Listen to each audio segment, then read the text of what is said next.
The world in the eyes of the Buddhists. Yeah, we will be starting in around 9 p.m. For the meantime, let's make you comfortable first, and please meet Sensei Ilu. He's going to be our host for tonight. Yeah, yeah, I'll be your primary host, and the secondary one will be Lady of the Night. Okay. I hope everything's going well. How's your day? Lama Yasha, Lama Shri. Yes, today is good and everything goes good. I'm just after my meditation. So how you do, Sensei Lu and the host? I am doing absolutely fine today. Yeah. Okay, and I really can't wait about how deep our discussion will be. Like because some Filipinos they're not really knowledgeable in Buddhism, so I think that this is a great opportunity for them. Yeah, that's good. That's good. We're happy Yeah, to invite they will us. share a lot of knowledge to benefit all people out there. Absolutely. Where are you guys located right now? Like, where are you from? Or yeah. I'm from Malaysia, but now I'm migrated in UK. I'm in UK now. Wow, And I see. And you, Shri City? yes, I'm staying in Malaysia, Kuala Lumpur. I see. Namaste, guys. Namaste. Namaste. All right. Lady of the Night, would you like to start or like still wait for 9 p.m.? yeah, I think we should start now. Since I Okay. think we already have everyone's attention, so you can go start now. All right, so good evening, everyone, and welcome to tonight's special discussion. We have the distinct honor of hosting two esteemed guests from Malaysia, and I mean from Malaysia and UK, who bring with them a wealth of knowledge and experience in the profound teachings of Buddhism in a world that often feels chaotic and uncertain.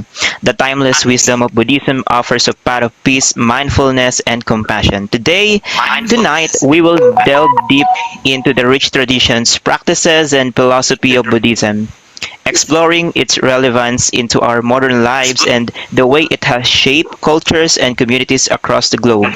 Our guests are not only practitioners but also insightful interpreters of the Buddhist way of life, and we're really excited to learn from their perspectives. We hope this conversation will inspire reflection and perhaps even spark a deeper interest in the transformative teachings of Buddhism. So, without further ado, let us begin this enlightening journey. Welcome and thank you for being with us today. So, before we dive deeper, could you please briefly introduce yourselves, like your journey that led you to convert into Buddhism? Go ahead. You can start, Tanisha, and then she. Go ahead. Okay. So good evening, guys, and Namo Buddhaya and Tashidale to um, everyone. So my real name is Tanisha, and my Dharma name will be Karma Yeshe Latso. So I've been take refuge in the Nedo Kunchung Rinpoche. So the journey that I started to came in Buddhism, it's a huge story, but I summarize it. So I born in, actually my background was a Hindu family. I was born in Hindu family. So my dad is Punjabi and my mom is Indian. So since small, I've been following two traditions of seeing Punjabis and Indian culture. Then I have a passion that I used to go to Buddhist vihara since I'm 5 years old. So later part in age of 16, I started to learn tantric teaching in Hinduism. Almost I studied around 5 to 6 years, and I completed my tantric teaching in Hinduism, and after that, I I was in really how to tell her? I was really suffer a lot with so many mental issues and so many sufferings that make me down. So that time, I had a guru that he told me to pray Green Tara. So that time, when I was searching for Green Tara, I find a lot of gurus there, and I came into the Buddhism, and it was very quick, very fast. I learned so many things within 1 year, and I get the ordinations of Ngakpa and Ngakma, and a lot of stuff happened in my life, and so many miracles happened in my life. So this is my journey. Wow, that's good to hear from you, Tanisha. How about you, Shri? Can you please briefly introduce yourselves and your journey also to Buddhism? Go ahead. Thank you, Sensei Lu. My real name is Sri Satish, and my ordination name is Yogi Lama Karma Siddhi. I practicing Buddhism overall for around 10 to 15 years since my very young age old. So at the young age, around 8 to 10 of my young age time, I was very curious about because my family from a pious Hindu family, they are worshipper of Vishnu and so on. So at the a young age, it's a Hindu customs. We used to go to Gurukulams, study the Vedas, the Sanskrit, and so on. I used to do as a Hindu priest in Hindu temple. Then around age of 11 or 12, I started to have my own curiosity. What is Hinduism? Why we worshipping deity? What is this? Who is God? Why I'm born here? Why I'm have the suffering? Why this? Why that? A lot of questions arise in my mind since my very young age. And then I started to explore the faith like Hinduism, Christianity, Islam, and even Judaism, or even like Jainism. And somehow I was get to introduction to Buddhism by my aunt, where she bring me to a Buddhist temple in Bihara. So by that, I'm slowly getting into get to know who is Buddha, what his teachings, and so on. But at the same time, I was learning a Hinduism with my guru, my Hindu priest, and then also I learned. I go for a part-time Bible studies, Bible college in Malaysia, where I study Bible. And then I also take a little bit 1 year course on Islamic studies. We call it as a Tasawwur Islam. So I take a bit to learn about what is Islam, but I never convert to Islam. So I have some of ustads and pastors who teach me Christianity and Islam and so on. And somehow I get to know that this Buddhism or the Buddha's teaching is my personal path to which I have to practice. Yeah, so out of all the fundamental of religion, all religion is good, all religion is unique and great. But what makes me to attract the Buddha Dharma is the core teaching of Buddha is about suffering, and yet apart all other traditions or religion, they believe on supreme God or supreme creator and so on. You have to submit to him and so on. But Buddha, he teach something very different, where he never teach about superiority of a creator God, yet he teach that all the problems arise due to your own self. So these things, the word that Buddha gave, which I learned from the Dhammapada, the book, and I'm starting to explore deep in the Buddhism. So I'm here now. Oh, that's a wonderful journey from she. Okay, so can my next question will be about sects of Buddhism. As we know of, there are like three popular sects of Buddhism, like Theravada, Mahayana, and the other one I don't know.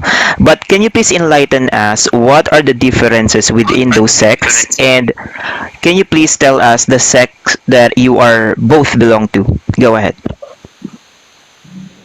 So should I answer or you should answer? Go ahead, Tanisha. You can explain, and then Shri, you can add. Go ahead. Okay, actually, we both belongs to, we've been practicing Vajrayana. Actually, we started from Theravadan, the basic foundation of Buddhism. So we did degrees in Malaysia, in University of Sri Lanka, in Buddhist Mahavihara in Brickfield. So we will stay in Malaysia and we did the course in Malaysia. So after completed, we studied for Mahayana and we are now in Vajrayana tradition. Actually, Vajrayana tradition is extracted from the Mahayana section. So Vajrayana part is more to Bodhisattva part and a bit Tantric part. So we are practicing higher Tantric. It means Guhya Tantrika. It's more higher Tantric part that we are following right now. Yeah, So Shri, go ahead. Maybe you can add more. Go ahead. Sure. The fundamental difference, fundamental difference of these three sects, like a Theravada, Mahayana, and Vajrayana, is that you can see via two things. One, from the teachings, the viewpoints, as well you can base on historic points. So now I'm explaining the historic point in very short condensed words. When after Shakyamuni died, Shakyamuni Buddha have parinirvana or attained the parinirvana. After 100 years, the first Buddhist council held by Ajatasattu in King Ajatasattu in India, and led by his Buddha's first disciple Anandathera and also Mahakashyapa Thera, where they recite the Buddha's teaching, the suttas and the Vinayas and Abhidhamma. So Sivali reciting the Vinaya and Ananda reciting the suttas, the teachings of Buddha, and then Upali recite the Abhidhamma.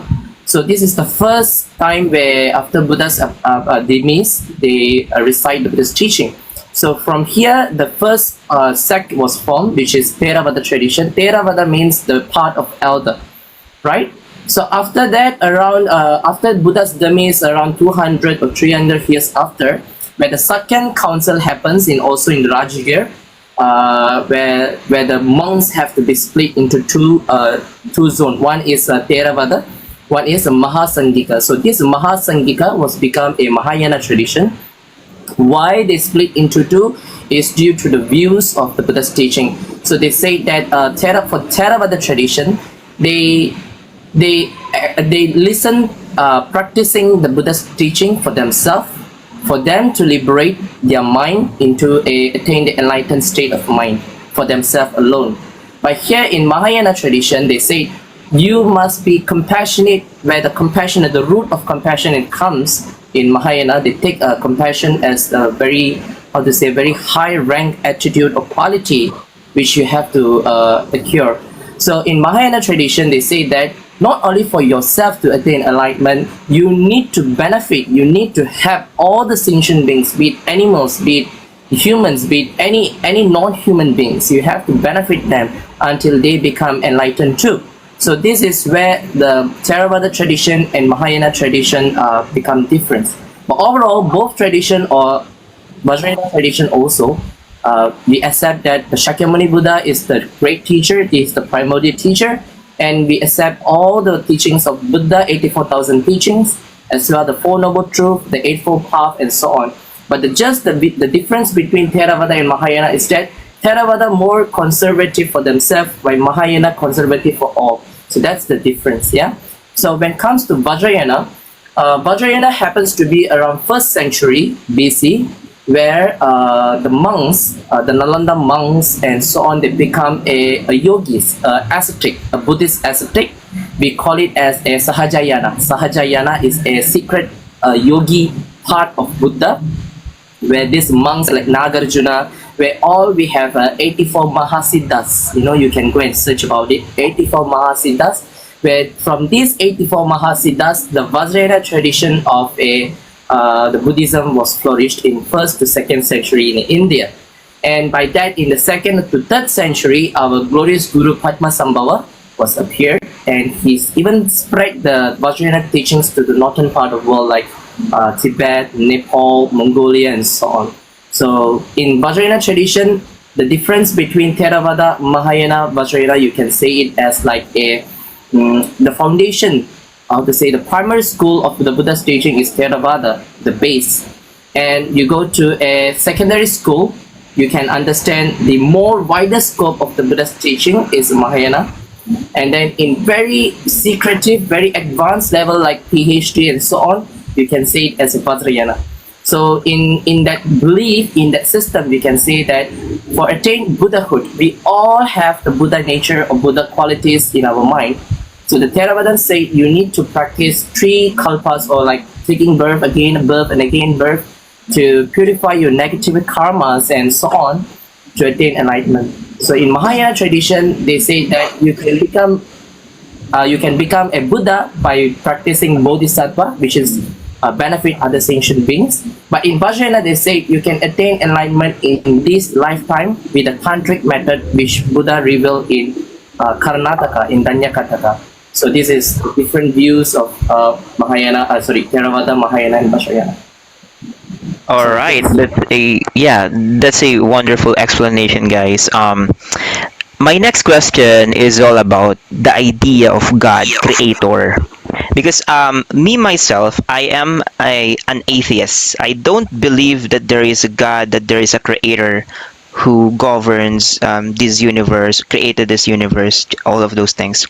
Now, upon googling or upon reading some articles, I've learned that Buddhism, like Jainism, do not have a concept of God or creator. Can you please verify that to us? Can you please enlighten us that Buddhism does not have a concept of God or creator? Go ahead.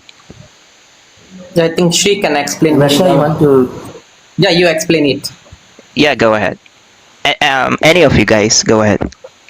Okay, so it's very good questions.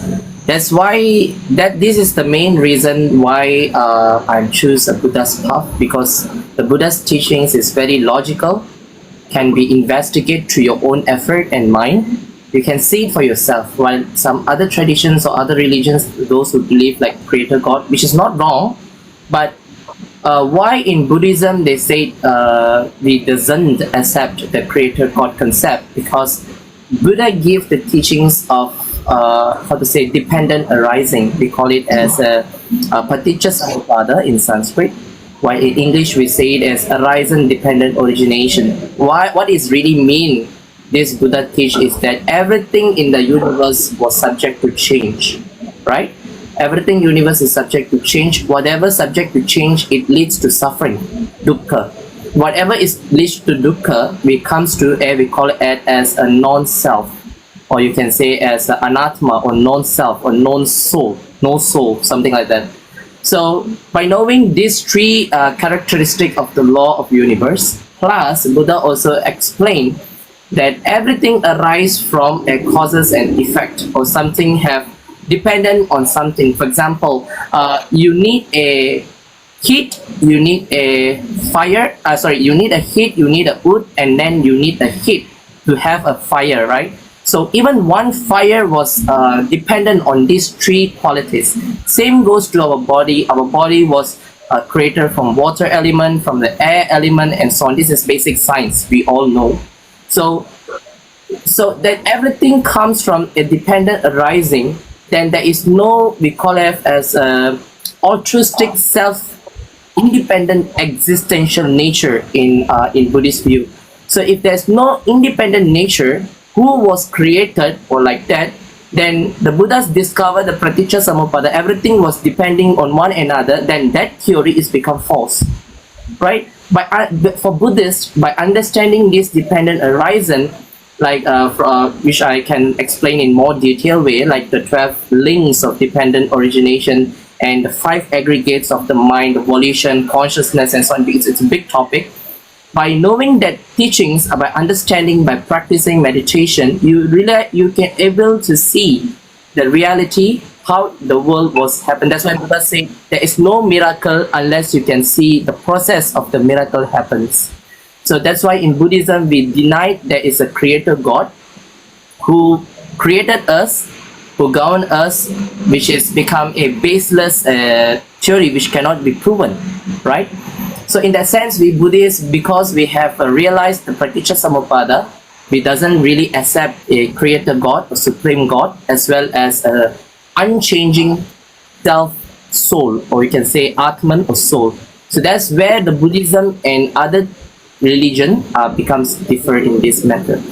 So if someone can ask, Buddhists can ask, So if a God created a human, then who created a God? What makes the created by the creator? And who created the creator? It's an unending questions, you know. Right, it's an ending cycle. Yeah, it's like a which comes first, the chicken or the egg?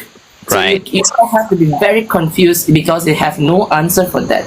So Buddha said, Buddha give a parable. He said that someone was shot you with a poison arrow. So you get a shoot by a poison arrow. So what you have to do? You have to take it out the arrow. You have to put medicine to help yourself to heal yourself. But eventually, you don't want to heal yourself. You want to make yourself. You say, who shoot the arrow? How does he look like? What is the name and so on? Until you finding your question, you will die by the poison. So what you have to do important is we all know human beings suffer due to their too much of attachment, aggregation, and so on, lust and blah blah blah and so on.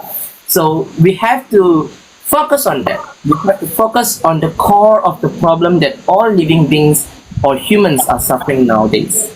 So that's what the Buddha's main concern about. All right. That's a wonderful explanation, Shirino.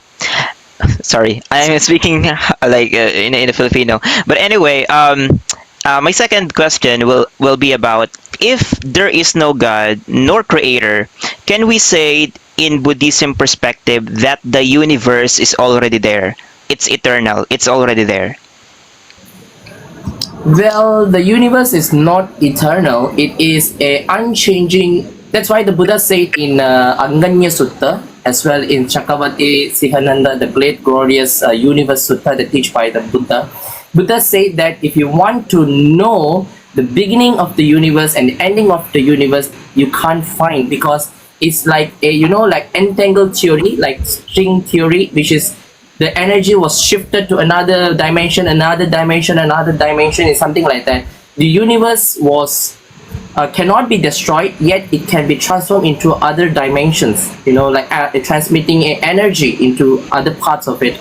So that's where a scientist is discovered a white hole, a black hole, Big Bang theory and so on, where they say that before the Big Bang there's actually another universe was dissolving and again expanding again. So something like that. So the Buddha said that the universe was probably there, but it's unchanging continuity of energies happening.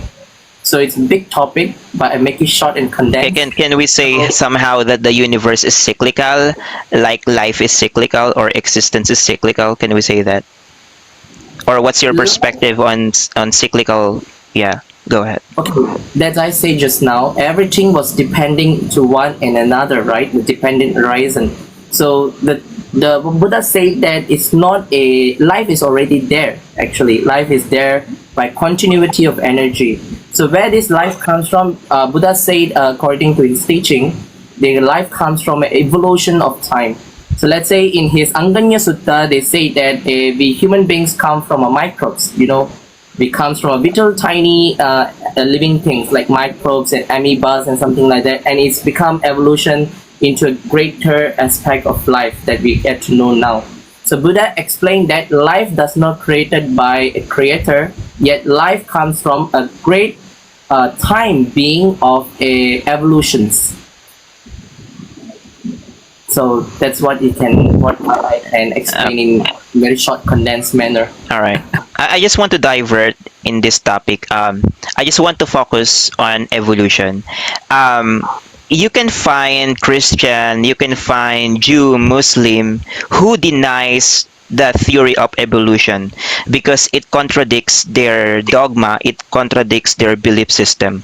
But I'm gonna ask you, have you encountered any Buddhist or Hindu that denies the theory of evolution? Or are there any Buddhist tradition that denies evolution? Go ahead. So far, I haven't met any Buddhist who denied the evolution theory and so on. But for Hindus as well, I do talk to them about this theory. They say that even according to their belief, the life comes from an evolution. Like example, in Hindu, they believe that Dasavatar, with Vishnu takes 10 incarnation, It starts from a fish and then tortoise and then to a boar and lion and then become a dwarf man and then a ape man and then becomes a hunter and then becomes a king and so on and so on. So you can see the process of evolution in their own in Hindu faiths as well. So in Buddhism, Buddha already explained that life comes from in times of evolution and of life in Anganya Sutra.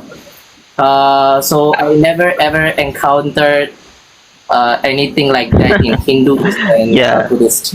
I do agree. I do agree. Most of the evolution deniers are coming from from Abrahamic religion, and we Yes. cannot deny that. It's a fact that because of their belief system that God created us from the mud, evolution cannot be true, and it has to be true. So yeah, great, great. But anyway, I'm gonna let's talk about karma. All right. So, what is karma? What karma means? Because I've listened to like a lot of gurus, like Sadhguru, like a famous guru from India, and he said, well, karma is all about memory. Everything you do, it accumulates memory. It's neither good neither bad. It's just like it happens naturally that you accumulate this kind of memory or information, and it manifested in this way. So, in your own perspective, what really is karma? Is it good? Is it bad? Or is it both? Is it neither? Go ahead. Okay, Aisha, when we you talk can about Go ahead, Tanisha. Go ahead. yeah, Sorry. if we talk about law of karma, it's a huge topic, but I summarize and condense it.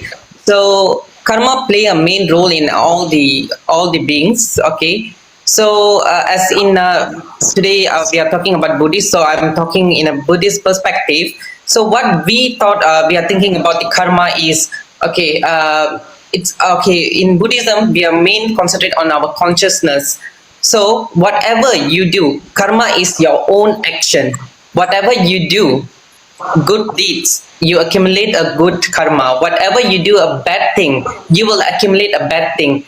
And let's say example, okay, when you eating or how to tell, when you are eating a good mango, it will be benefit you. If you're eating a there's a worms and so many kinds of dirty things, it will make you unhealthy for you. So the same things like that. So the karma is whether you are whether how to tell it. When you accumulate a good thing, it will come good thing and it will go very well. When you're doing a bad thing, you will accumulate the bad thing. And some people they thought that when we do the good thing, they can purify the karma. Like let's say in some tradition, they tell they go to the Ganga river, they just go and dip inside. Oh, they already be sane. All their karma, the bad karma that they already done, it's already gone. No, actually, you can pacify your karma only. Rather than doing a lot of good deeds, you can accumulate a lot of merits and you can enhance your good merits, rise up to low down your bad karma. So I think Shri can continue. Yeah, Shri, but before you continue, Shri, yeah, so I think as what Tanisha explained, karma is all about like if you do bad thing, you will receive bad thing. If you do good thing, you will receive good thing, right? But there's like one comment on the comment section asking from Charot, and he said that, well, if that's true, how come that I'm doing good things and I'm still receiving bad things in this life? So can you please enlighten us with that kind of interaction? Go ahead. It's a good question asked by Yeah, you carry on. good question asked by them. Actually, in order to elaborate this a little bit greater scope, I can say that basically this karma, the meaning of karma itself is action. So what is actions all about? Is about from your body, speech, and mind, and the fulfillment of your actions. For example, Buddha said in Kammattanha Sutta, which in Theravada traditions, the Buddha said that the karma only fulfilled or it will be bear fruit if the four foundation is there. What is it? By thinking, by the mind, and by speech, by the words. and by action or by your body. Not only so, when these three are already fulfilled, or you already action, you're already doing it. The fourth will be fulfillment of your action. For example, you hate someone. Let's say Sensei hates someone, person A, and then he have a very grudges thought in his mind, like, okay, I'm going to do something to that person A, and then you started the karma by thinking, but never fulfilled. Yeah. Second, you started by angry, say, "Ooh, that person A is going to should be die. This person A have to be like this, blah blah," and so on. You started elaborating, and then you meet him, you punch him by your body, your action, you punch him and everything, which leads him hurts or negative way. Then by doing the action for in your inner heart, for example, you already punch him, or let's say you already kill him, you find, oh, I'm so good, I'm already killed him, now the problem is solved.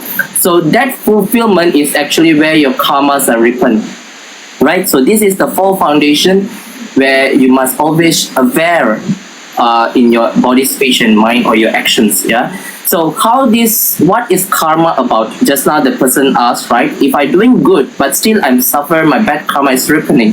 So in that case, it is not only in this lifetime. We must understand that you are not living in this lifetime. We are living in previous lifetime, where a stock of our negative karmas or good karmas are there, which leads to our current lifestyle. That's why I say everything dependent onto one and another, which from that life you are coming to this life, and you have to be somehow, you have to pay back your actions, right? So what is karma? So Buddha explained there is 4 types of karma. Okay, make it very easy. There is a punya karma, which is good karma, and there is a bad karma, we call it a papa karma. So what is it all about? So this too is basically, let's say you're doing good karma, let's say you're doing a good deed, for example, you're giving something, you do charity, you're giving books, you help someone. But even though your body doing a good deed, but your intention, your mind is, let's say, okay, I'm doing this so I can get lot of supporters. I'm doing this so I get a lot of money. I'm doing this so in future I can be very, very rich guy. So you see, you are very self-centered. But your action have planted the seed of good karma. In future, you will get whatever that you want. Basically, it is unstable. So when you do a bad karma, when you do a good karma, it's like how to say? It's like a wavelength. You know, you're actually waving the good and bad. But the second type of karma, the Buddha explained that kushala karma and akushala karma. What is kushala karma? Buddha explained that kushala karma is something that you do. Let's say you're doing charity, you're giving dana, helping old age people, helping someone. But your intention is, I'm helping this being in order for my attainment of enlightenment, for I to lead to end the other being's suffering, so I myself can attain enlightenment and they too can attain enlightenment, which means free from all the cyclic existence of suffering. So if you have these thoughts in your mind and your action you do to help other beings, then this good karma, this kushala good karma or meritorious action will not be diminished. What you say just now, I said the good karma will be diminished by your bad action like this, right? Because of your intention, your self-centered intention, your self-cherished or self-feeding egoistic intention. Even though your action is good or bad, but your intention is to be, it's very centered to you. But this kushala karma is something that you are selfless. You become like bodhisattva, means like, by helping other beings, by liberate other beings, I sacrifice myself. So this type, we call it as bodhisattva attitude, right? So this kushala karma and akushala karma means meritorious action which leads you to attain enlightenment or liberation from the suffering. So that's why just now the person asked, why I'm suffering, I'm doing good, but I'm suffering. Maybe it's you pay back your negative karma was coming out, where you have to purify your negative karma in that way. Always think like that, right? But again, check your mind, guys. Check again whether you're doing good deeds. What is your real intention is? always check your intention. That's very important because everything comes from the mind. That's why the Buddha said, Mano Pubbanga Gamana, Mano Seta, Mano Maya. Everything arises from the mind. Your mind is the chief, your mind is the higher. So even your body is always listen to your mind. Everything comes from the mind. So if you that's why the Buddha said, Sabba Papasa Akaranam, Kushalasa Upasampada, Satchita Pariyodapanam, Etam Buddhana Sasanam. What does it mean? The Buddha said, do goods by your body, speech, and action. Avoid evil or avoid bad deeds by body, speech, and action. Mind, body, speech, and mind. The third one, Satchita Pariyodapanam, which we all fail to do, which is transformative or purify your mind. So in this, the whole Buddhist teaching, the all 84,000 teaching of Buddha is basically about mind. How to transform your mind, how to enhance your mind, how to liberate your mind from the suffering that you created by yourself. So that's it. Oh, okay. Thank you so much. Thank you so much, Shri Siddhi. Let's go. Let's talk about karma. All right. So karma, as we know and as I know, is interconnected with reincarnation, right? It is. So my question is: can an animal reincarnate? Can a bacteria reincarnate? Okay. So this is Go ahead. nice question, Sensei. Yeah. Reminds me one of the Jataka tales. Or let me rephrase it, Shri Siddhi, before you answer. Does all living organism reincarnate? Like plants, all of those things, fungi, whatever. Go ahead. Okay, any living beings who have a mind capacity or mind ability, or I don't use mind literally loosely explaining, I use consciousness. So whatever beings that have a consciousness, then that being can take rebirth. I won't say reborn, but it takes a rebirth. Why? Because it's a huge topic, but I try to explain in very simple manner. Just now I said, right, Buddha said everything comes from a mind, everything arises from the mind. So because of your your mind was diffused with a delusion, ignorance, uncontrollable desire and hatred, these three poisons will lead your mind again into a life circles of birth and death.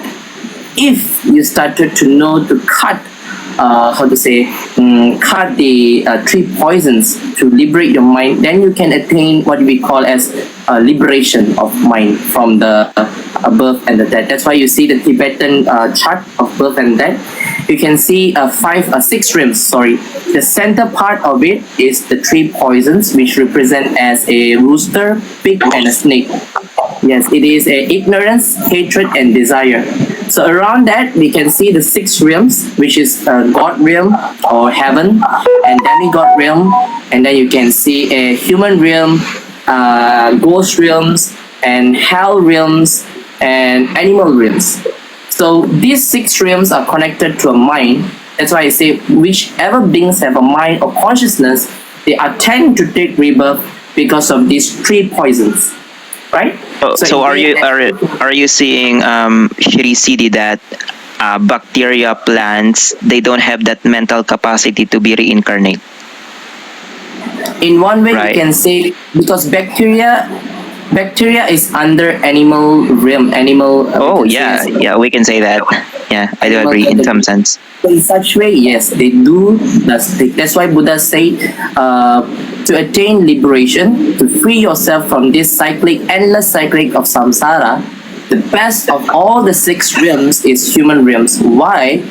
Because in animal realms, or in hell realms, or in demigod realms, or we can also as demon or asura realms, we are tend to suffer more.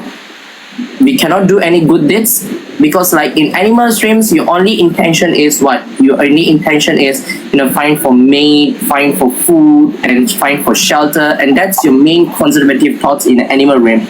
In demons or in let's say in asura or demigod realms, you always have hatred towards the heavenly deities. You always fight with the confusion and so on. In hell realms, you don't need to say you are suffered by this and that. So you have no time to do good deeds or good merits. That's why Buddha said, do not fall into these three lower births.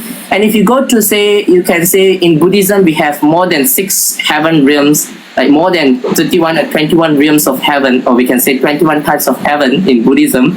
So in Buddhism, we said if you go to reborn in heaven, which is good, which is a good place, but eventually you're only enjoying your good karma which you already accumulated in human realms.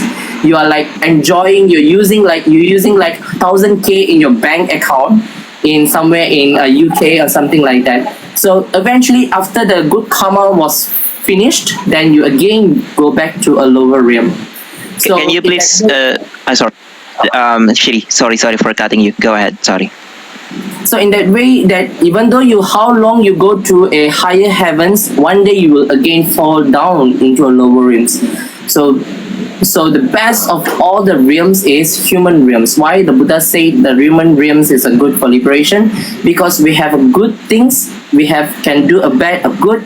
We know how to say, we know makes our mind into a middle view. We know what is good, what is bad, which is wrong, which is right. So by using that conservative mind, we can practice the Dharma, the truth. Then you can liberate your mind from the human realm. Even the Buddha said all the Buddhas, not only Shakyamuni or Gautama Buddha, the previous Buddhas and the future Buddhas will always take rebirth in human realms. So blessed to be born as a human, blessed to see the Buddha. Shri, can you please clarify what do you mean by heaven or hell or demons? Because I'm seeing in the comment section that Christians are kind of celebrating and say, "Oh, heaven is real. I told you, right?" So can you please clarify that the concept of heaven that you're saying right now is clearly different from the eternal paradise or eternal hell of Christianity? Go ahead. Okay, in Buddhism, in the Buddhist scopes of hell and heaven, we can make it as two ways. One is outer heaven or outer hell, which is not created by God or someone, but it's created by our own mind, a projection of our own mind.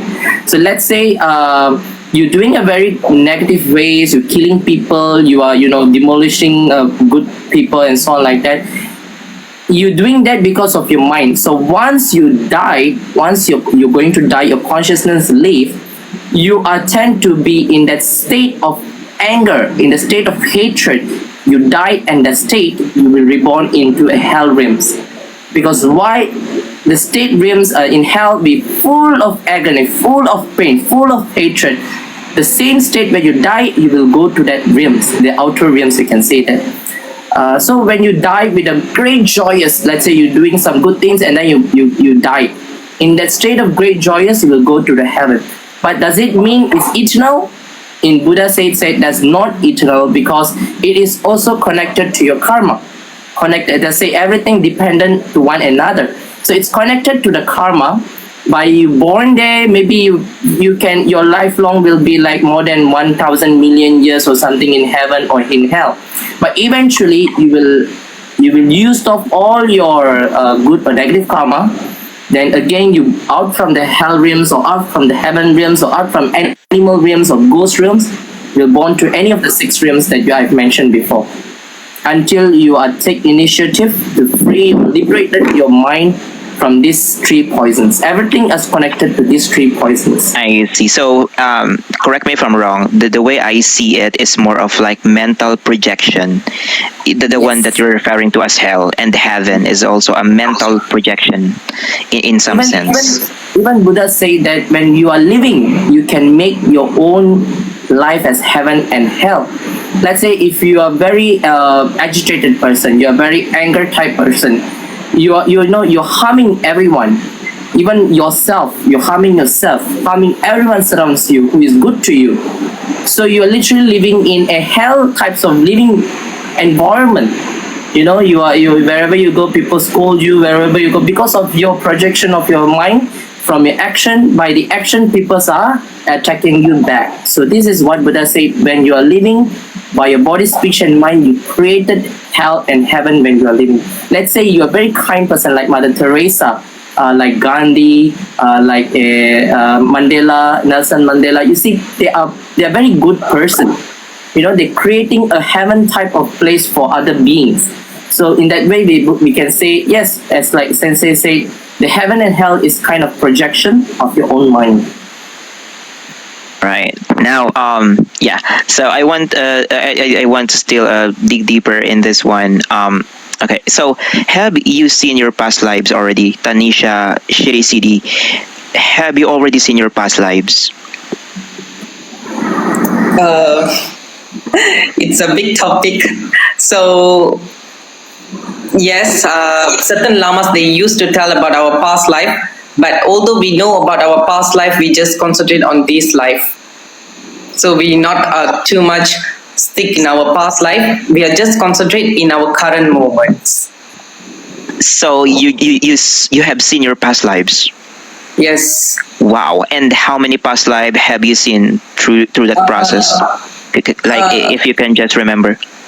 Yeah, as I remembered from my lama, I just get to know about my 3 past lives, and this is my current past life. And before my past life, I was born in, I was a practitioner yogini, and before that, I was a emanation of someone and someone. It comes like that. How about you, Shri Sidi? I am curious. Can you share us like one story of your past life? If you don't, if you don't mind, if it's not something very private to you, can you please share us your one story of your past life that you remember? Well, I have as I told you before, I'm kind of very curious guy. I won't believe anything as it is. I will search, I will explore, that's how I am, my nature to be. So when I come to Buddhism, when something like, when I study the Buddha's teaching, the text, something like this text, when I started to read, I feel like I have read this before. I never seen the text before. But when I see the text, when I read the first paragraph of the text, I started to, okay, I get to know. I already know these teachings in deep in my mind. So, and I'm very how to say, I'm very attached, to like kind of an ancient Indian culture or tradition, Northern Indian types of culture and tradition. Even though I'm a South Indian, I'm Tamilian, but I'm very loved to the, like, let's say, the Northern types of tradition, their language like Hindi and so on like that. But even though I'm not a good well speaker of Hindi, but when people started to talk with me Hindi, literally I can understand what they are talking. But actually I've never take any classes of Hindi and so on. So even like Sanskrit, I never went to a study course for Sanskrit learning, but someone, let's say like Namo Tassa Bhagavato, when they tell this paragraph in Sanskrit, I literally know what the meaning really is, even though I never went to any Sanskrit classes. So it sparks in me what's happening to my mind now. So when my dreams, I saw like I was in somewhere in Assam, somewhere in Bhutan, or in northern part of area, where I was a lay businessman who support the monastery, the Buddhist monks, something like that. And one way I also very attached to Thailand tradition also. In one of my dreams, I saw like I'm a fisherman in Thailand, like a farmer, time of it.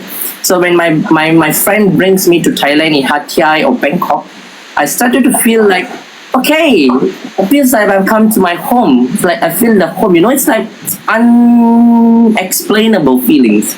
So when I meet my Lama, my Guru, my Rinpoche, I told Lama, please can you do a divination? Can you see where my past life to be? My Lama do a divination. It's from Lama Zompa Rinpoche.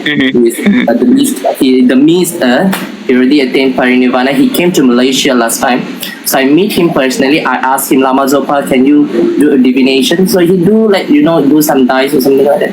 He said that previous life, this life and the previous life, I was born in Thailand. And another previous life, I was born in somewhere in Bihar or Madhya Pradesh in the northern side, which I'm a Buddhist scholar. Who I was to study in Nalanda University. Like, okay, really? Like, that's why you are very good. You are understand Sanskrit. You can able to read Sanskrit. You can even you can just read a Buddhist text. You can able to memorize. Why? Because of that past connection that comes to you in this lifetime. So past time, I was a Buddhist. I see. Okay. The funny thing about reincarnation, all of those things that you said, is that somehow we do have scientific evidences or scientific studies regarding reincarnation, like the works of Dr. Ian Stevenson from University of Virginia, a psychiatrist, started as a non-believer of reincarnation, and then after his 40 years of study, like started to believe in the reality of reincarnation. And we do have also the works of Dr. Jim Tucker, another psychiatrist from University of Virginia. We have the case of James Leininger, who remembered his past lives as a soldier in World War II. Shanti Devi, heavily documented case of reincarnation. We do have also the one, what's the name of this guy? Who remembered his past life as a worker in Hollywood. And it was researched and studied by Dr. Jim Tucker.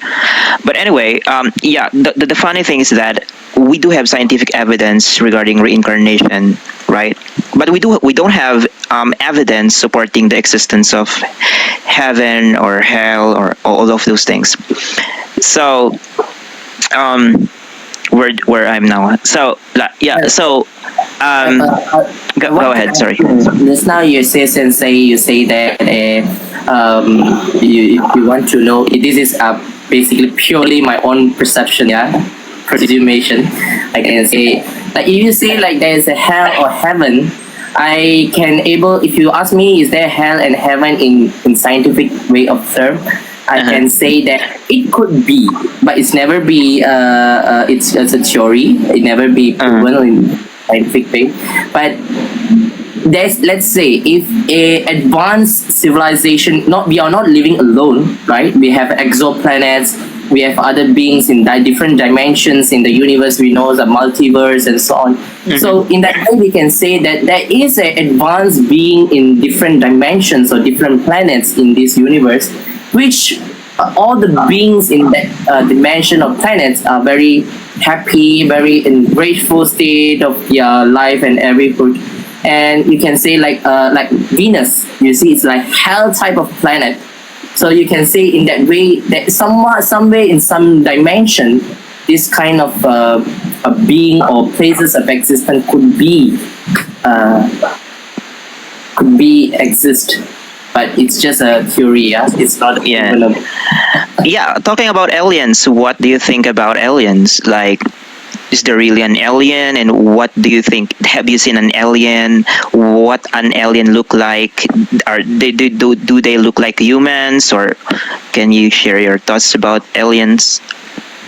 Okay, I want to share. It's not my personal thing, but I study the Buddhist scripture. When Buddha used to teach the devas, the devas. So literally, these devas loosely translate as gods, but actually the devas means a light being, kind of a light being, extraterrestrial being. Why when I read the suttas, when Buddha was in the in his in his ashram or in his hut, and people witness and very bright light of spaceship vimanas comes to the Buddha place, and then the light beings or devas descended from the spaceship or their vimanas, and then they pay homage to Buddha, and then they listen to their Buddha's teaching and something like that. Like, okay, vimana, spaceship, light being, devas. It's look like an alien type of being. They're literally talking about alien. Yeah, it could be, because that's why the Buddha said that the different heaven, let's say like 21 heavens according to the Buddhist tradition, it's a dimension where this being or devas or light beings was exist. their lifespan is very last long, because the time between our human realm or human time, if you compare to space time, is quite very different. Let's say you are journeying from Earth to the Jupiter, it takes 1 year gap. So from Jupiter to Earth, you're going to be 2 years gap. So similar in that way, the higher dimension you go, the greater the length of the human time zone. So this being is not a creator God, but they are advanced being who have a longer lifespan, who have a longer advanced civilization, advanced technology, which in our human we can say supernatural powers. But yeah, they exist, could be. So in my I own- mean, yeah, scientifically, in scientific perspective, we can definitely somehow accept that kind of idea because, just so you know, okay, so the Big Bang happened, the initial expansion of the universe happened 13.8 billion years ago, and then somehow after 9 billion years, the Earth was formed, right? So the Earth is like 4 billion years old. So there is a like there is a span. There is how to say this? Yeah, there is a span of 9 billion years, right? After the Big Bang and before the Earth was even formed. So in that 9 billion years, how many planets, how many civilization could arise, right? How many advanced civilization could develop in that kind of span? That is 9 billion years, right? According to our current scientific model of the Big Bang. All right. Now, I think let's move on with free will. So we do have like Hindu sects, like Advaita Vedanta that denies or question the reality of free will. Stoicism also questions the reality of free will. So, Tanisha, what can you say about free will? Does free will really exist? Or is it just an illusion? Are we determined to be enlightened? You're determined to be Tanisha. I'm determined to be Sensei Ilu. Brother Samuel is determined to be a Christian. What can you say about that? For me, if you ask me about this topic, it's question for me because I'm still on searching on this. So I think Shri can tell about this Advaita something more in depth. Go ahead, Shri CD. What can you say about free will? Is free will just an illusion? Are we determined? Are karmas determined? Are reality of existence determined? Or do we really have free will? Go ahead. Okay, I don't much emphasis on this Advaita, Vedanta, or whatever it is. But if you ask me the free will in a Buddhist scopes or in anything the Buddha teach about the free will of a human being, the whole concept of the Buddhism is free will.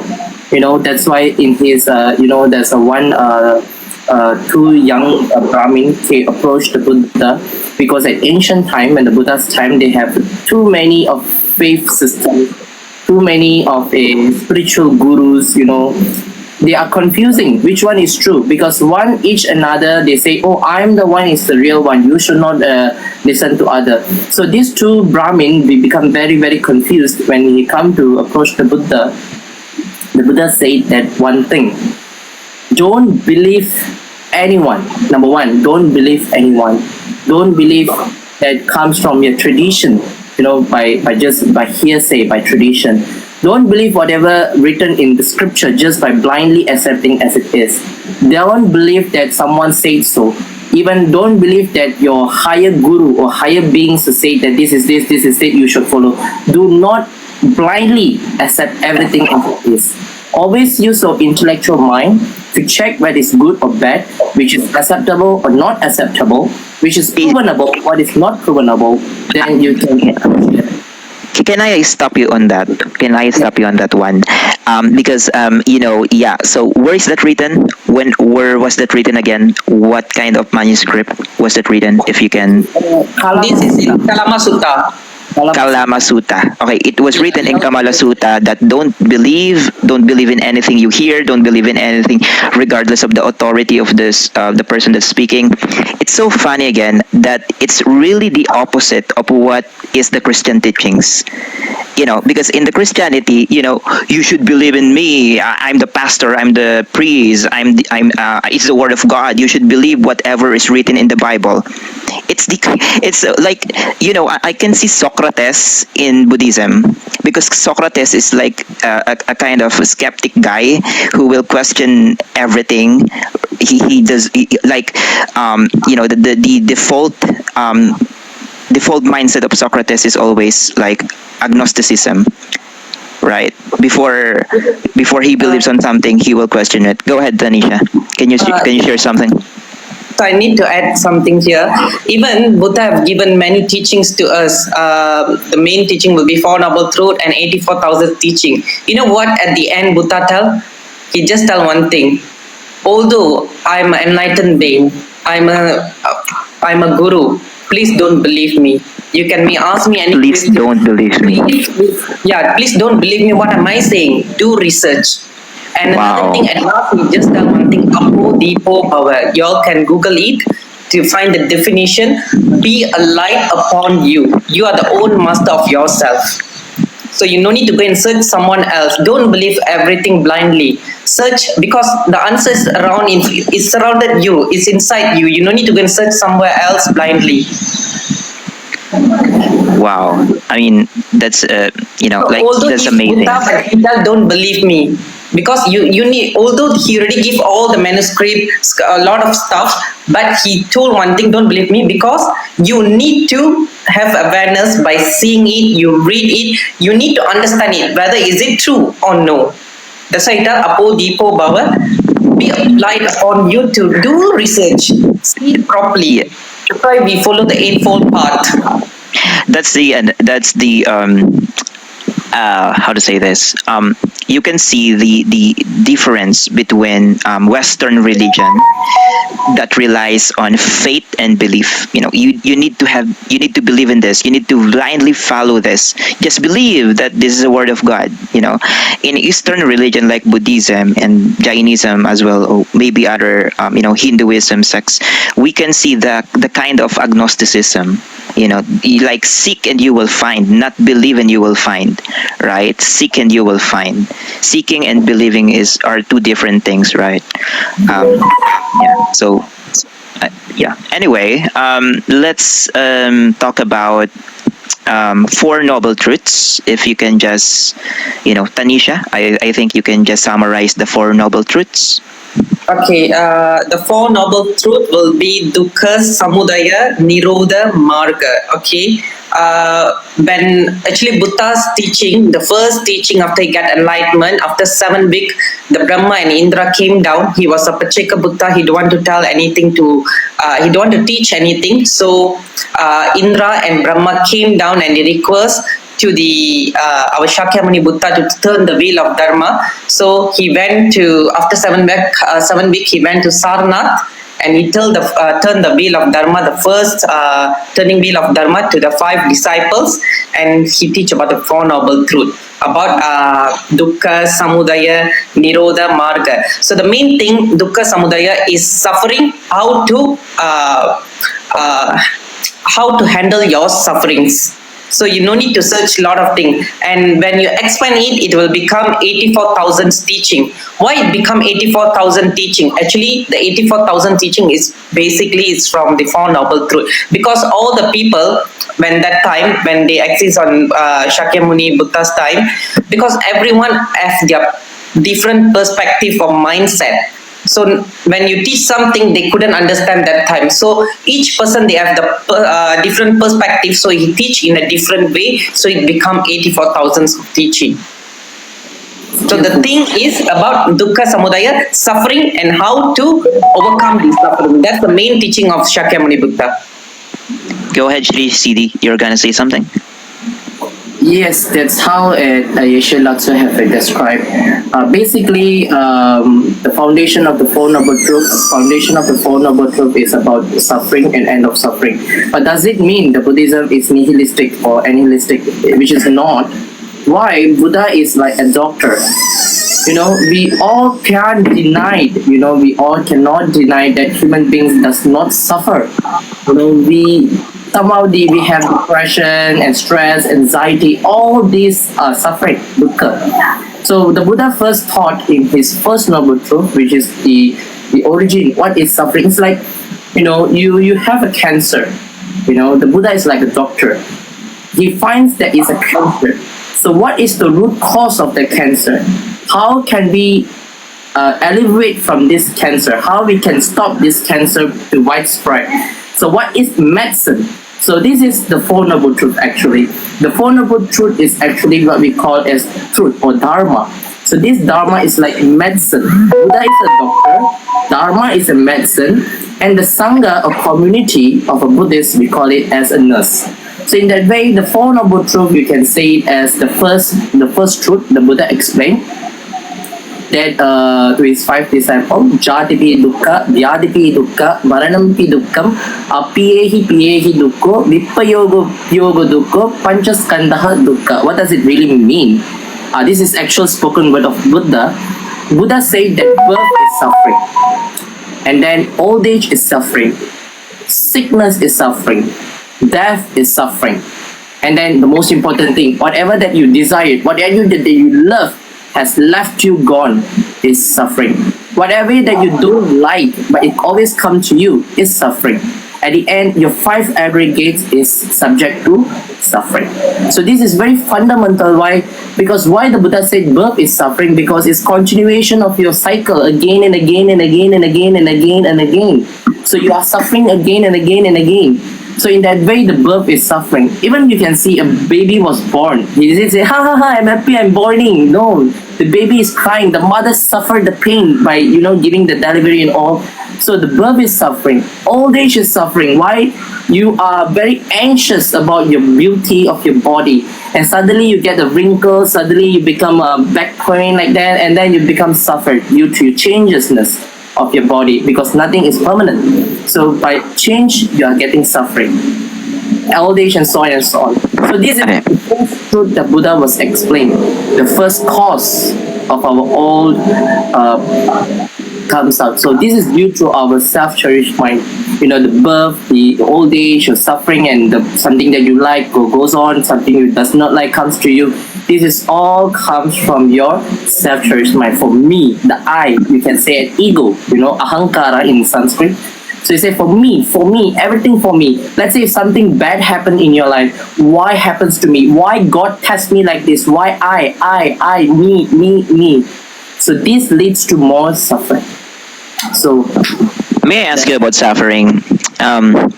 We know that physical suffering exists in the wild, like in animal suffering, like how I Komodo dragon eat its prey and a lion devour its prey. We know it exists, physical suffering.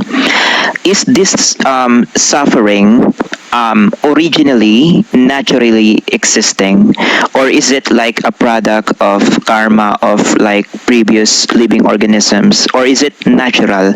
And if it's natural, then who do you think designed this suffering? Are we in a prison? What can you say about that?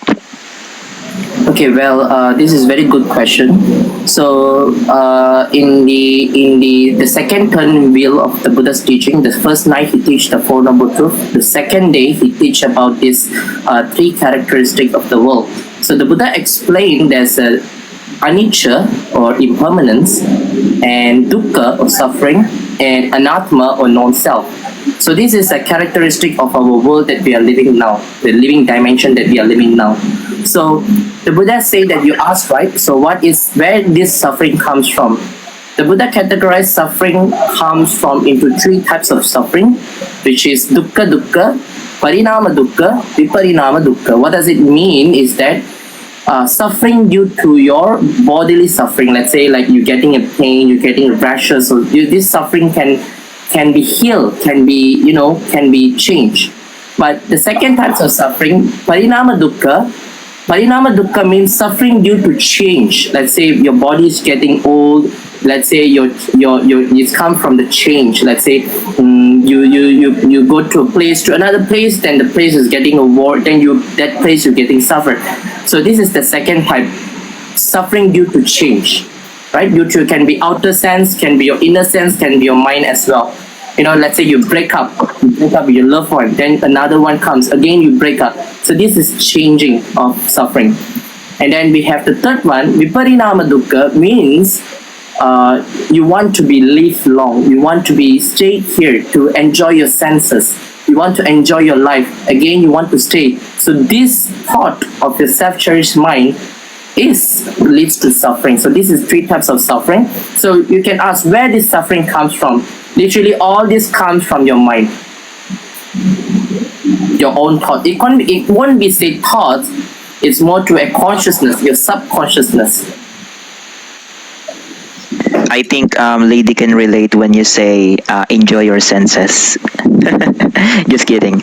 Anyway, can you talk about possession? So we do have the Christian sense of possession. I'm so sorry. It's always about Christianity because we know that our viewers are from the Philippines and we are highly dominated by Christian denominations. Okay, so it's always about Christianity. So we do have like the concept of Christian possession, like Satan, or like an army of entities, demonic entities, like possess the body. In Buddhism, is there a possession? And if there is, what kind of possession is this? Go ahead. Ooh, Yeshilatsu is very good in exorcism. Just joking. Actually, in Buddhism, in the Buddhist teaching also, as well as my own experience, there is a possession of spirits, of unwanted beings or unwanted guests, So in that sense, okay, let me see according to Buddhist teaching, yeah? So then I'm share my experience of my exorcism, okay? So according to the Buddhist teaching in the Petavakka, in the Peta Sutta, the Buddha teach about the whole books, teach about the spirits and demons and so on. So that's what we call a hungry ghost. So this one is a hungry ghost man.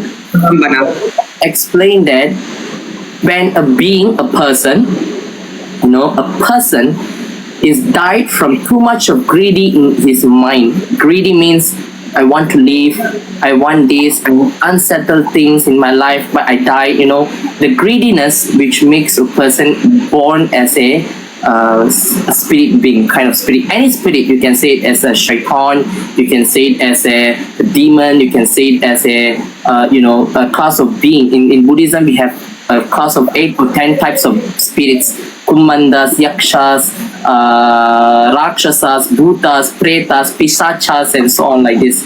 So in that case, when we have too much of greediness in our mind, it leads to you born into a hungry ghost realm. So this ghost realm or spirit realm.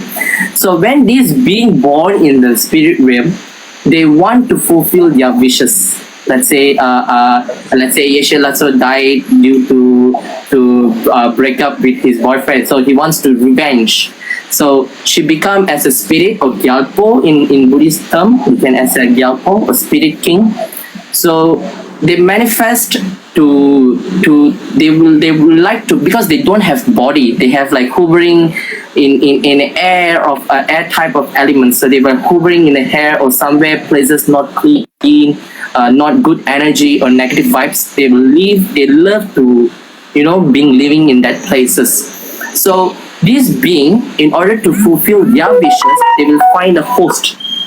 So let's say I'm a good host, having a good life, I'm a good wife, and so on. So this spirit, this being will attack me if my spiritual practice or my aura or my vibes is not good or not clean. They can able to take possession in our body, in our mind. This is exist, which I can see, which I experience myself. So they want to fulfill their wishes with a host. A host is like a shell. So this is what the Buddha said, because due to the greediness they born like that. So that's why we have to transfer the merits to them in order to them to free themselves from this awful state. So when it comes to my own experience, right, I went to with a lama who is very famous to do this exorcism, you know. So when I'm with him, the person who possessed the spirit, he looks like a normal guy, like you and me, like normal guy without anything. He eats some food, and then when this lama comes to, and he takes a kilaya, like this kind of tantric Buddhist ritual item. When he takes the kilaya, the spirits, the body started to, shivering, and he shouted, and I literally can see this is beyond the scientific, you can say, beyond the scientific explanation, So I see that this being said, oh, you cannot control me. I'm a king of spirit. I'm a Gyalpo. You cannot control me. Who you think? And this kind of spiritual conversation, like fighting happens. And suddenly this guy was become stretchy body, and he eyes become red bloodshot, and then he literally can you can stick to the what to say the ceilings and everything. He can literally fly. Like. I myself, like, what is happening right now? What is happening? And then the Lama said, recite some mantras, some prayers, and then he used exorcism rituals and everything. And at us, when the beings that the spirit in his body said that, pleaded to the Lama, don't kill me, don't banish me. I was here to revenge my cousin who kills me by poisoning. So literally, the hatred of the, that's why Buddhists, we have to compassion to the spirit beings as well, because they suffer due to their own mind, due to their anger, due to their hatred, due to their greediness. It's not their fault. They're born in that way. As a Buddhist, with a great compassion, we have to try to liberate their suffering. So this is my experience with this Lama, but he eventually go back to Tibet. So yeah, it's quite very beyond the scientific explanation. Such thing, if you ask me, such thing exists, it exists.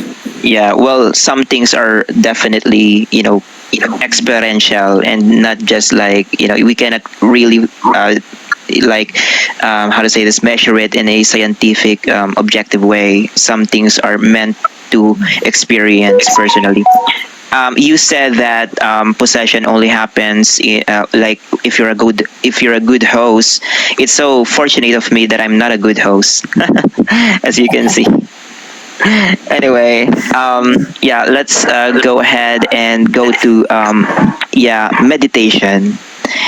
So, what is really the role of meditation? When I was like learning Buddhism or Hinduism, like listening to a lot of gurus like Gurudev, Sadhguru, Osho, the controversial one, like they're talking about meditation. Meditation is all about realizing your nature, the nature of your existence. What are you? Not who are you, but what are you? What are the true nature of your existence? So, in your own perspective, what is meditation? Okay. Okay, when you asked me about meditation, that I came in Buddhism, I realized a lot of things. In my own experience, 4 to 5 years ago, I was diagnosed by major depression disorder. So I used to take a very strong medicine that been prescribed by a psychiatrist. It's called venlafaxine. Once you take, you'll be like a dizzy, like you're flying somewhere. So I've been suffering a lot with this depression. Then once I came into the Buddhism, I get to know there's a plenty of meditations like Shamanta, Vipassana, Anatma, Anapana meditation, then Kriya, Charya, yoga, and everything. So I started to do the Shamanta meditation to relax yourself. Then step by step, I go into a bit more. Okay, then when I going in that path, okay, what I realized, the first thing, I started to calm myself. I know what's my true nature. So I know who am I. So I started to control my 5 poison. What is the 5 poison? It's like ego, lust, ignorance, hatred, enviness. All these I started to control. I started to be calm.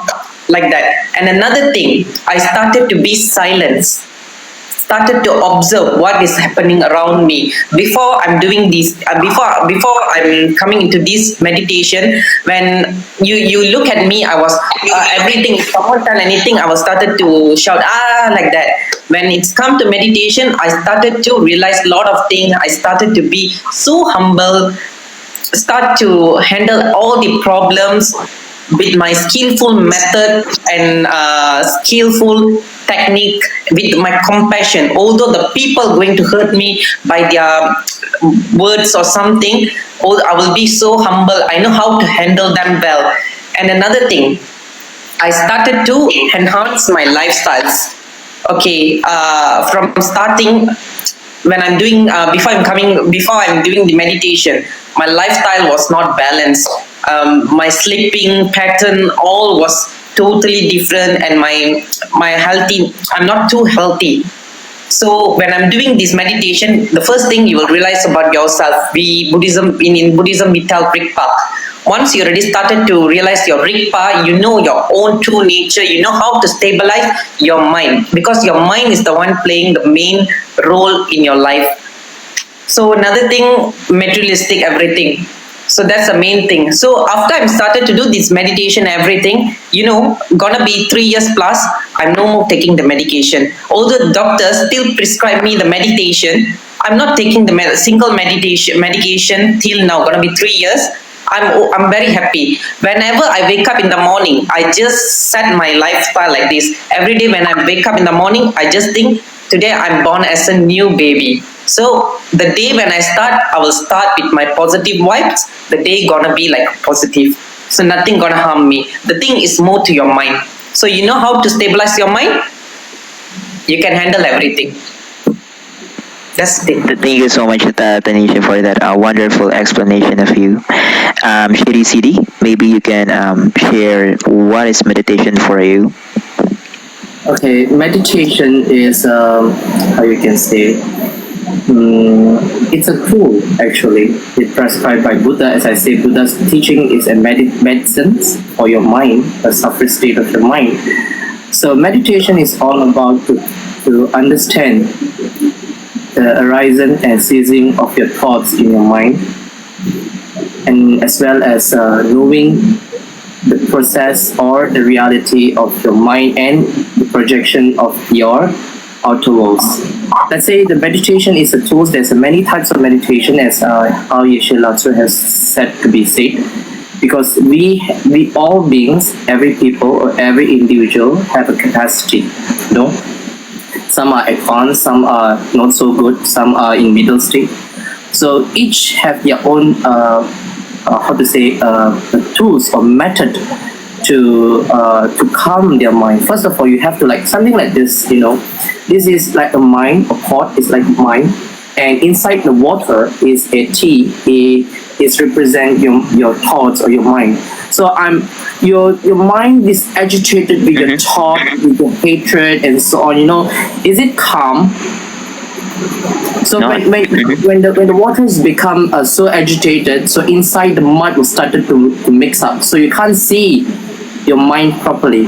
So the object of meditation is, I put my calm down, my mind down, and the breeze inside it started to go down, and I can clearly see my thoughts and everything. So basically the meditation is about your mind, seeing your mind with utmost awareness, to enhance your awareness, to see your mind, not only your mind. Don't say, we always Buddhists say mind is too boring. Yeah. Not only knowing the mind, but seeing the person, how the person seeing, how the world comes to be and cease to be, how your desire comes to be and cease to be. It's all about arising and decreasing. That's all. Yeah. So by knowing that, you can gain the wisdom. Because like they have a misconception about meditation. It's like saying, oh, you don't have to think of anything. That's meditation. But it's really impossible to erase one thought in your mind, right? If you're thinking of erasing one thought, then that's the thinking of erasing one thought is a thinking, is a thought, right? So Yeah. So yeah, they a lot of people do have. Actually, Go in ahead. Sorry. Buddhist meditation, actually in Buddhist meditation, there's no need. Someone say lah, because I have seen many, even among Buddhists, they say, "Oh, you practicing meditation. Oh, you're going to have a supernatural power. You can be a do this or do that." And some of them they do say that, "Oh, you're doing meditation. Oh, your wisdom is very good. This and that." But actually, for me, for my own experience, when I meditate, a samatha practice, and so on, I can literally say is that meditation is a tool. It's just a tool, nothing else. You're not going to get anything. You're not going to get a supernatural power and so on and so on. Don't desire for that. Even by meditation, you desire for something like supernatural power itself is leads to suffering. So meditation is about your awareness of your thought, awareness of your speech, awareness of your body, and awareness surrounds you. So this helps to calm your mind.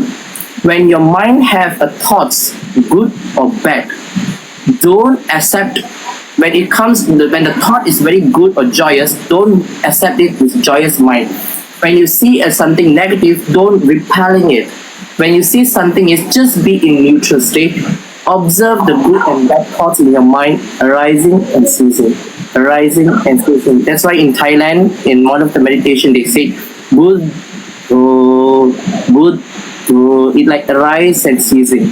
So by that you're coming into how to say, your mind become clear as it is, become a sky-like mind. That what the Tanisha or Yeshe Lato say, Rigpa. Rigpa means your primordial nature of clear light mind, means clear from all perception of dualistic intention, dualistic view. It become a non-dualistic and able to see the sky-like mind of wisdom, just like as it is. So that is meditation. Wow, that's a wonderful explanation for you, from you. Can you please teach us a simple process of meditation that we can do day to day in our lives? Like even though we're not a Buddhist, or like we're not a practitioner of Buddhism, can you please teach us like a simple method of meditation that we can practice every day? I have seen many people like that. They say meditation, but actually they're sleeping in the meditation cushion. So the best way Either they just close the eye, a lot of things arise in their mind. So it's better don't do like that. There are some other meditations, variety of meditation. I think Sri. the best way meditation I prescribe to you for non-Buddhists, or for everyone, not only for non-Buddhists, for everyone who are beginners in meditation, you guys can actually do a walking meditation. Meditation is all about awareness. That's it. Make your mind aware of your body, speech, and mind. So walking meditation is simply like this. You're standing and you can stand in a ground, or you can in water, or you can to say in a grass land, something like that. So you when you stand up, you just wear your something a good, not so fit, not so loose, something like good outfit. Then you stand on the ground. You just how to say, just relax your mind. You breathe in, breathe out, breathe in, breathe out, and then relax your mind. Then you take you first taking your leg, right? So this is the first phase, taking your leg, and then this is second phase, and then third phase. One phase, second phase, third phase. So by doing it, by focusing your mind on your steps, so this is we call a walking meditation. So you take up you rise up your leg, and then you put in front, and then you put into the ground. Then take. So you can do this every day. Even non-Buddhists also can do. Very easy. You won't get to sleep. You can walk for 5 minutes or 10 minutes, as much as you like. If you can't do this, you can do eating meditation. If you're someone who are eating very good eater, then you take a popcorn or something that. So you visualize, you focus your mind by picking up the, how to say, you can do normal eating way, but you aware your mind, you picking up, you put into your mouth, and then you chewing, you go inside, then again you take. So this is one form of meditation. Every action in your daily life is a meditation.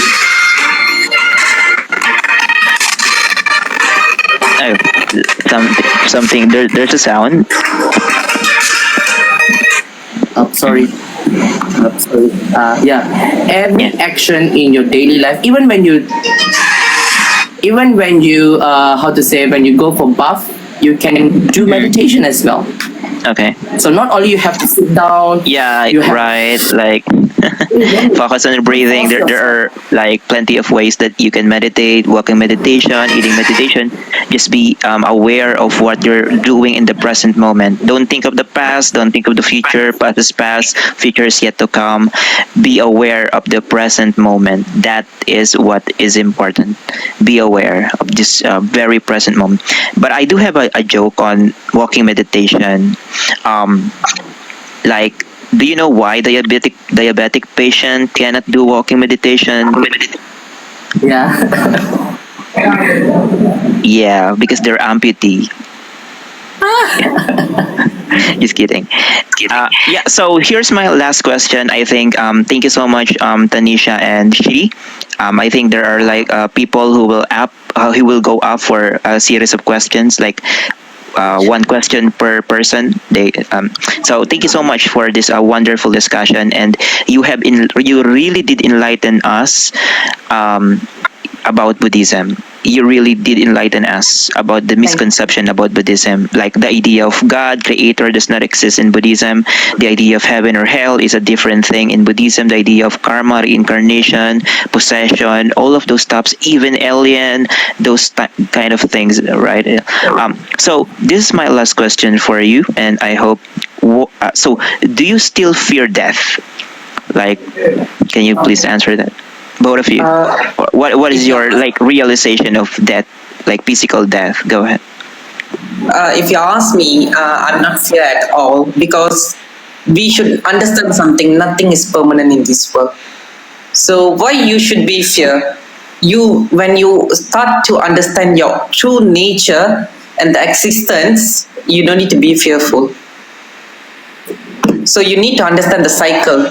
So when is the birth, there will be a date. So you can't stop the cycle. You don't need to be fearful.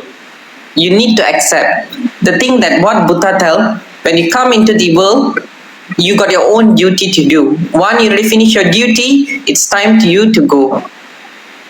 So when you're doing the duty time, try to accumulate a lot of good merits.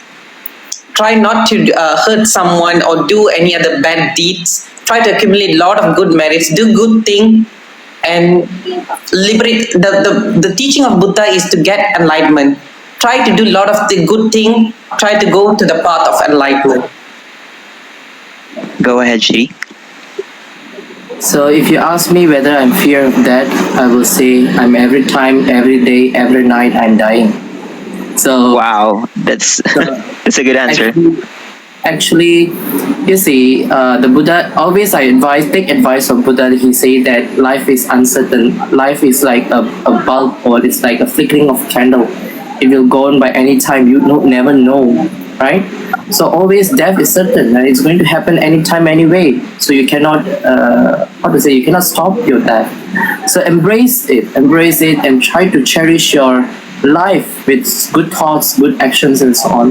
But if you ask me, there is a process of death in Buddhism, which is very nice. If you talk it as a bardo, the intermediate state of how the consciousness will leave your body in 8 type of stages. So in our Vajrayana tradition, in our advanced tantric meditation process, we used to do these 8 stages of process. We like imitating our death, like today, So in that process, you actually can able to pave your mind when your death is arise, the real death is arise. So you can eject your consciousness, or in some advanced practitioner, you can control your birth and death. Actually, you can know when you're going to die, where you're going to take rebirth, and so on and so on. So that's why advanced practitioner lah. For the common people like you and me, so you are actually doing this process of 8 stages of dying.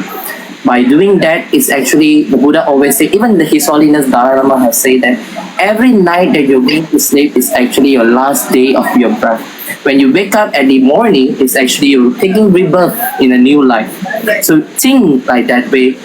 You will cherish this moment of your life. You will cherish this life, that precious life, is going to have.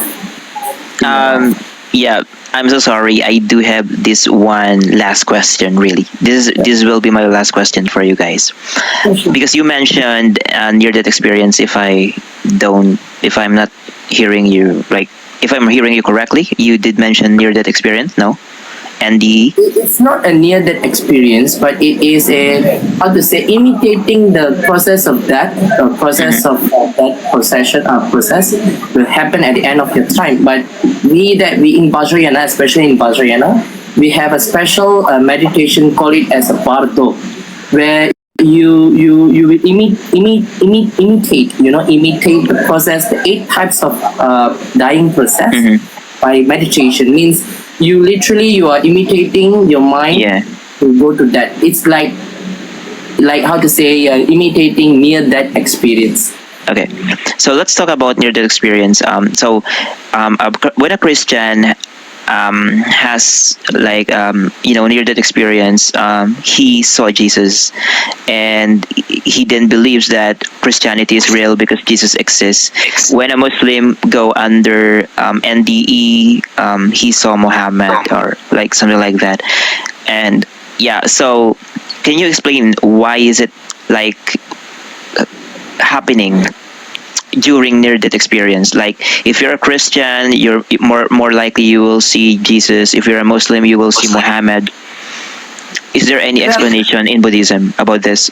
Yes, like I too can say, in my near-death experience, I see clear light Buddha. I can see my Amitabha Buddha, something like that. You know why it happens? Because your habitual tendencies. Like for Christians, they are very devoted to Jesus Christ, the Lord, the Savior. They very have a deep devotion. They think that He's the Savior, the acceptance of Jesus is, something like that. For Muslims, they have their own so-called own way. So when every day they do the rosary, when every day they do the prayers to the God that they believe in, the same goes to Buddhists. We do everyday meditation. So when something that habitual tendencies, something that you're believing or set in your mind, the habitual tendencies will lead you to the end of your time. That's why I say, if a person died with a hatred, they will be born as a hungry ghost. A person died with a hatred, they will born in hell realm. The person died with a happy, a joyous mind, they will born in heaven realm. So when the process they're dying, let's say they die with a agony, but they believe in someone or some source, their mind is automatically will make a projection of that person, or can be a external intervention because it's belief system, right? So in that same reason, when we doing the Bardo meditation, we have a certain visualization where we, at the end of the 8th stage of the dying process, we tend to visualize our Buddha Amitabha or Buddha Vajrayogini, for example, or Buddha Tara, and so on and so on. Why we are adjusting our mind to experience this dying process. So you literally can see the Buddha in your, what we say, in intermediate state, in dying process. So literally mean this meditation is all about prepare for your death. I see. Okay. Thank you so much. I think that's all for now. We have finished the deep discussion. Thank you again for the both of you. Lady, are you there? Yeah. Okay, I'm so here. you can now go ahead and Thank you for explain that them. very wonderful segment that we have, especially that you are here, Sensei Ilu, and thank you also for accepting my request, Lama Yetse and Lama Shri, and to those who have questions regarding Buddhism, you can now request to join the live, and I think we have here the first person who will ask you question. And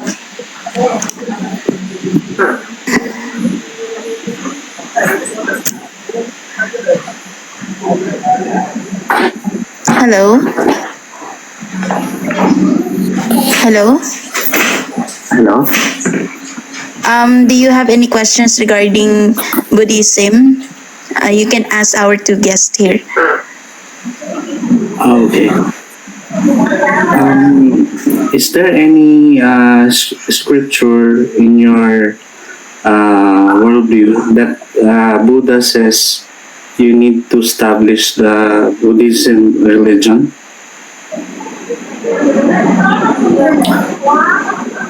Okay, you mean which scripture in Buddhist scripture mentioned that Buddha have to establish the religion, right?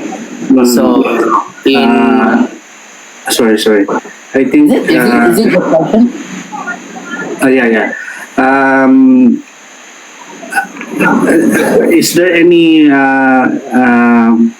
written scripture in your writings of Buddha that says Buddha says that when he died or when he left the earth, you need to establish or someone need to establish Buddhism religion. Okay, basically, if you ask me which scripture, there's a few scripture in Parinibbana Sutta as well as in Jayamangala Sutta as well. A few of the suttas I can recommend you to read. Buddha actually doesn't want a new religion to be established, but his teaching to be spread. He is the first missionary in India, in ancient India, where he announced his 600 arhants or enlightened monks. He said that in Uposatha, which will be in somewhere in January, something like that. In July or something. So Buddha make a congregation of their students or the enlightened disciples of known as arhants.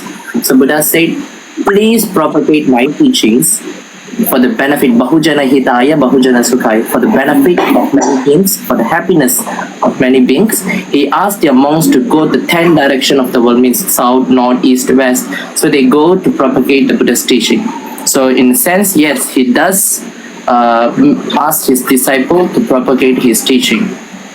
Okay?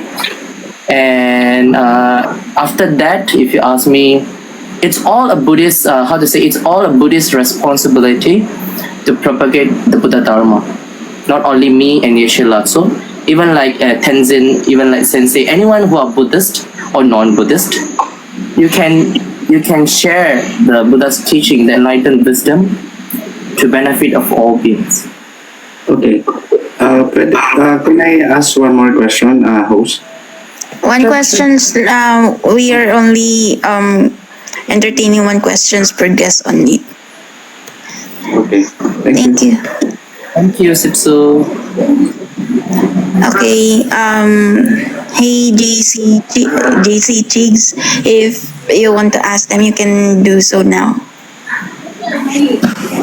Hi, good evening. Om Namaste to both of you. Thank you for sharing your wisdom.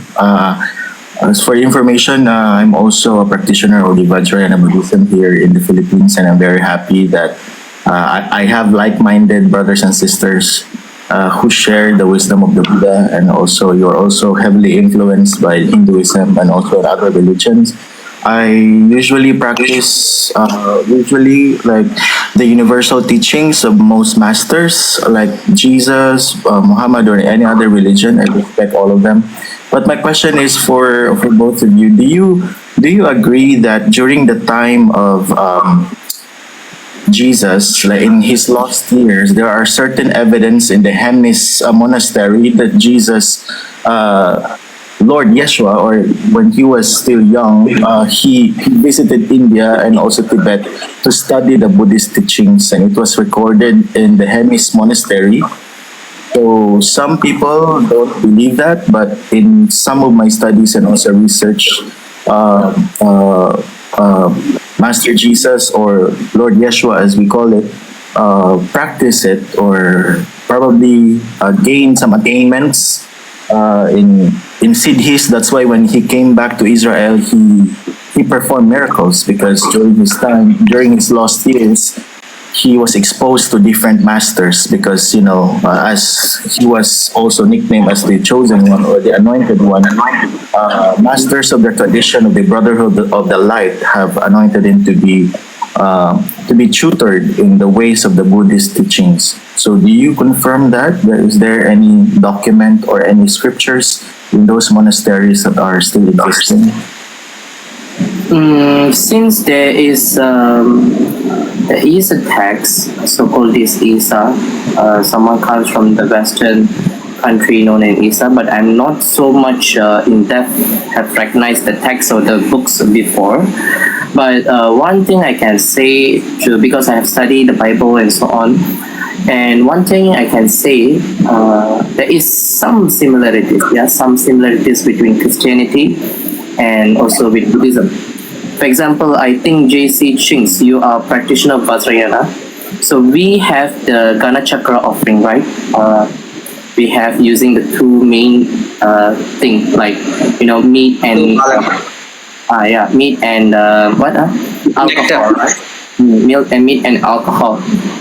So this tradition also prevailed in Christianity, which is known as a mass feast. In Buddhism we call it as a Gana Chakra, a feast offering. In Christianity, they have a mass feast where the blood and the flesh of Jesus Christ was given as in red wine and a bread, something like that. So there is some kind of similarity in these two traditions, right? Even the gospel of teachings of Jesus Christ, like he say that the kingdom of God is within your hand. Those who knowing have faith in the Christ, known the Christ, something like that. It's similar to the Buddhist teaching, when Buddha himself but the difference the Buddha say that those who follow the Buddha's teaching, his advice, then the person will know or understand what the real Buddha is. So same goes, I think there's some similarities between Christianity and Buddhism. You can say Jesus and Buddha. From my point of view, from Buddhist point of view, I can say Jesus is a Bodhisattva because he sacrificed his life to save all beings in his region, in Jerusalem and so on. By it's no one can do that. Even I myself can't do that. To sacrifice himself for the welfare of many beings. He's literally a Bodhisattva to come and save being. To perform miracles. Like some Christians I hear, oh, you Buddhists, does Buddha make miracle or not? Does Buddha resurrect a dead man or not? There are, like for example, like Guru Padmasambhava. He resurrect a man. He resurrect someone. He resurrect himself from burning fire. He do anything. So if you compare me to Buddha and Jesus, I can say you can compare Jesus with Padmasambhava. Very similarity. So I Yes, respect. I I agree with just like Jesus and also like Guru Rinpoche, like there's some a lot of similarities, but for some Christians, like I think in that region of Jerusalem, some people or masters of the tradition not only limited to Buddhism, because I think when the Buddha was enlightened, when he reached a certain like a certain samadhi, like there are certain beings of light who really bowed down to him because he was the first human who really who attained the ultimate enlightenment. So even his aura can really tame a wild beast. And some stories also in the Jataka tales that people thought that it's already morning because the crows or the chicken were like crowing, but it was only still midnight. It was the golden aura or the enlightened state of the Buddha who awakened those animals. So I think when it comes to that, when you are a bodhisattva or a certain enlightened being, there's a certain peaceful presence or aura, just like the same as the other disciples of Jesus or other beings. That's why there's no need for us to debate on who is the greatest or what, because the teachings are all the same. Love, it's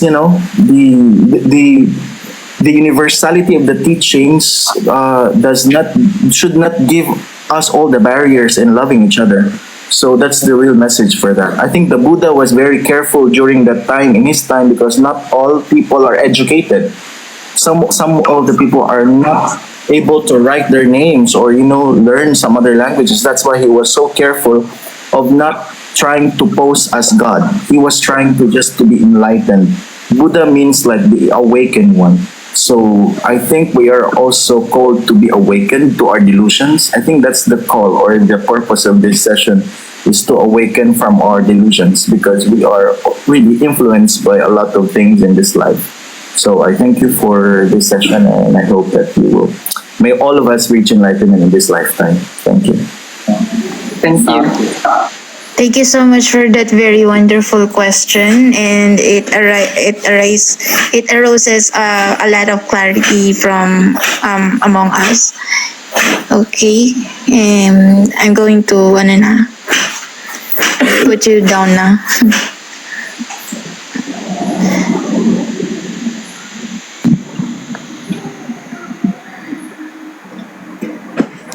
Hello, Ivan. Do you have any questions that you'd like to ask to our fellow guests? Yes, I just have one question. But first of all, thank you guys for coming here in this platform. I really appreciate that you did today. It's very informative. My question will be, what will be your like view on the future of our AI technology? Are you guys worried, or do you see some potential there that can help us, like all of us overall, to achieve the many things, like maybe help us on the path of enlightenment, or do you think it will bring us more harm later on?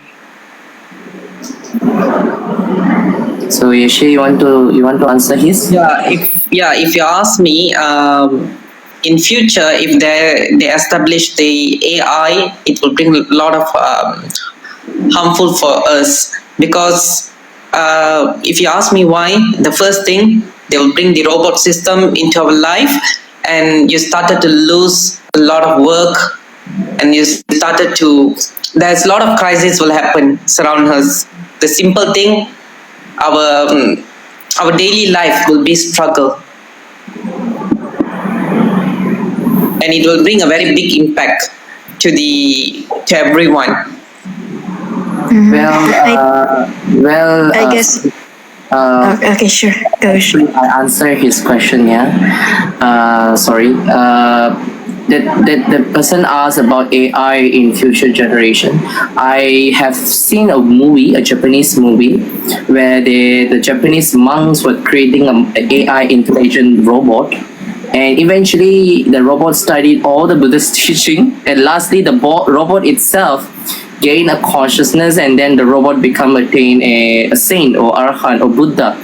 And the people, own Buddhist people, they say, oh, this is very harmful, because the robot act like a Buddha, and they go and demolish the robot, and the robot say, I know they're going to banish me, but fine, everything change, everything have to be in this way. This is one way is you can see from that movie. It's a Japanese movie, if I'm not mistaken. So AI, because Buddha's teachings is beyond the time scale, even the past, present, and future, it is always be the same. The Buddha's teaching cannot be altered, cannot be, because that is the truth which you can goes by beyond time, right? So when AI comes, we have to adjust, or you can adopt the Buddha's teaching based on the current global situation. But if AI comes, which is very good, you can make our AI robot Buddha. We can store all the Buddha's teaching, 84,000 teaching inside the robot, and then people can learn. People are very boring, take a book and read. So they are very happy if a robotic Buddha is there, that you can gain question and answer. Some way, some sort, there's a good positive way, but in one way they can say a negative role, as what Tanisha Yeshelat have mentioned before. So it's all about the intention of the human. So I do support the AI robot, like story Buddhist teaching and so on. I love it. I want to say it. That's a very beautiful answer, Shri and Tanisha. I guess what Tanisha was talking about, the dangers about regarding the use of AI is when when we are introduced with the technologies, we tend to rely to them, and and most of our works, we rely those works with the tools that we have. I guess that's the danger of using an AI for our practice. And on Shri's side, I guess it's also it's also a very beneficial for us, since if you are aware about the little radio where they store the sutras and mantras, it's very convenient for us, and we get to learn a lot from them. And yeah, thank you for that very wonderful question, Ivan. Yeah, and Do thanks we for the have answers to both of you. Thank you so much. do we have any other guests that have questions with our guests here? I mean viewers. I I mean, do we have other viewers that would like to ask questions to our guests?